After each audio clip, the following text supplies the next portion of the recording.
Dari, good afternoon. It's a heat wave here in England on the end of June, that's the 25th of June 2020, and I'm here to review four smartphone cases for the OnePlus 7T. Now, the preamble is basically, do you in fact need a case for your smartphone? And the answer is, of course you need a case for your smartphone. Now, there's only a few people who don't need a case for your smartphone, and in the related article that I'm writing, you can find out who those people are. But most normal people know that sooner or later, without a case, you're going to drop your phone onto a hard surface, and there's going to be a lot of misery that's going to result. So yes, a case is essential, and I've done my research on Amazon and come up with these four cases. So, in order of merit, I suppose, from least merit, I'll start with the case on the left, which is the KW Mobile TPU silicone case.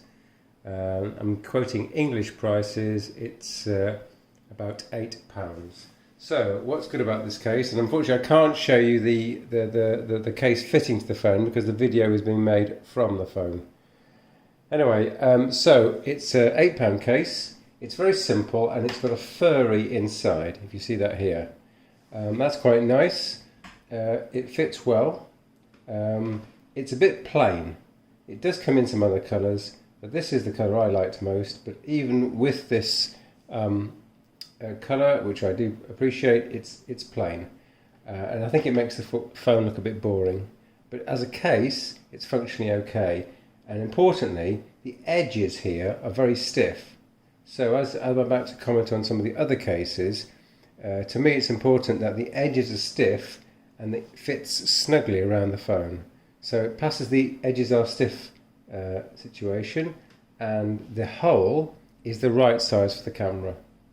As you'll see, the other cases do not have the right size holes. So it just fails because it's kind of boring. So that's out of the picture.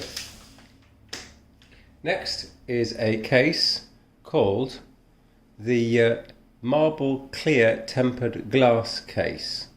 So what's interesting about this case is the hole is exactly the right size for the camera, which is great. But on the minus side, the case is quite heavy and the edges here are very flimsy. So whilst the back, once you've got the phone in, the actual back is wonderfully flush. So this is the best back of all of the cases, but it's a case where you've got a piece of glass that's been sandwiched to the back of this material here. So the case is heavier and thicker than the other cases on the back, and I might be able to live with that. However, the edges are really flimsy. Was it really flimsy? A little bit flimsy as compared to the other cases. So I thought, not really the best. But on the plus side, don't forget the hole is the right size. Okay, so that's the, what did we say that was? The 70 marble clear tempered glass case. That is £10. So we're down to the last two. Now, Spygen is a company that I've had cases from before and quite like those cases. What's good about this case or bad about this case? Well, the hole is slightly bigger than the hole of the OnePlus camera, so you can actually see the actual, in my case, blue colour of the phone body through the edges. And I thought, hang on a minute, surely over time fluff is going to get trapped down there, and that's going to be a big minus. So that certainly wasn't a plus. I don't know whether they designed it on purpose in that way, so you could actually see the back colour of the phone. If you look at the back, you'll see it's a uniform pattern. Okay, so if it was nighttime and you were holding the phone, you wouldn't necessarily be able to tell until you put your fingers over the screen, over the camera lenses here. You wouldn't really be able to tell which way around the phone is. So I take that as a minus, if you like.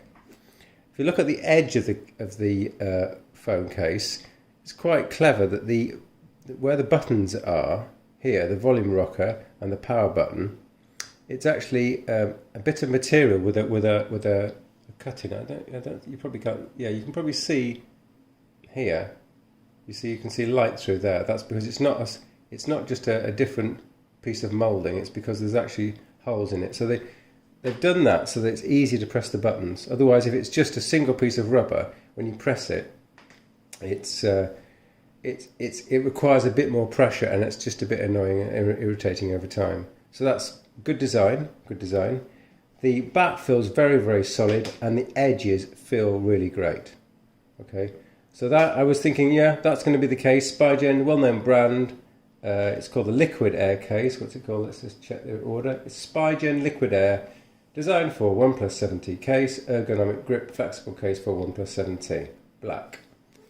And that was £10.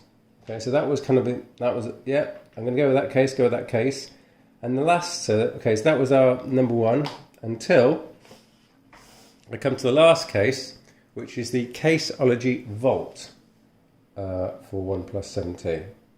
So, as you can see, this is my recommendation, if you like. Why is it the recommendation? Well, on the back, it's got two different designs. It's got a rough design on the back here, and then it's got a slightly different design here.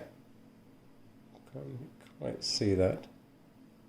With a slightly raised section here. Again, the hole is slightly too big. So in a way, if I wanted a flush-fitting hole, I go for this guy. You can see that the holes are slightly different sized. This exactly fits, and this is a little bit big. But if you remember, this guy has got sort of flimsy edges here, or more flimsy edges. This guy doesn't have flimsy edges, they're solid edges. It's got the cuts in the buttons here. So that's the alert slider, which is just a hole. But the volume rocker and the power button have got like cuts in the rubber, so it's going to be easy to press those buttons. So that's good. In other respects, it's very similar to that previous Spigen case, but on the back, it's got these two different textures. So if you were fumbling for the phone in the dark, you'd be able to identify the phone, and also it's fractional, but this is slightly thinner here. So it's going to be fractionally, I mean, probably talking about 1-2 grams, so really, who cares? So overall though, this case kind of does it for me. The biggest downside is that it's got this slightly too large hole here, which means that I'm just unbelieving as to why they designed it that way. I don't see the reason for the design. So nevertheless, I think I'm going to stick with this case as my number one, and I may choose a number two case. Now the merits of buying the cases now and not just sticking with one case now is that cases kind of follow the actual availability of the phone. So if you were to buy a case now, you'll get the case now, but manufacturers aren't stupid. They're not going to keep manufacturing cases for phones that are no longer sold, and the 7T is already at its end of its production run. So, and this is the case for most manufacturers except for Apple, whereby manufacturers can produce Apple cases because it's a much smaller quantity segment. It's a much more narrow defined segment. But OnePlus, you've got OnePlus is just one of 1,000 of the different Android brands. Apple is a single brand. So Apple aside, if you're going to have an Android phone, I think you should buy the case you want for today and the case you want for tomorrow as well. So you could arguably buy two cases like this, but for variety I think I should buy this case, that's the Caseology Vault, and one other case, which I haven't quite decided which one. I'm kind of tempted to go with this guy, because the hole is the right size. And this is beautifully flat, so when this is on, the phone is absolutely flush with the table and not scratching along the table. And that would work. So that would be kind of advantage of this design. But like I say, this is a slightly superior design. This is slightly ribbed here. It's going to be slightly proud of the table, which is good. And it's going to keep your lenses, I'd say, a bit safer than this design. So there we are. Best case for me, Caseology Vault, OnePlus 7T. I'd recommend you get two cases. Thanks for watching, Darry.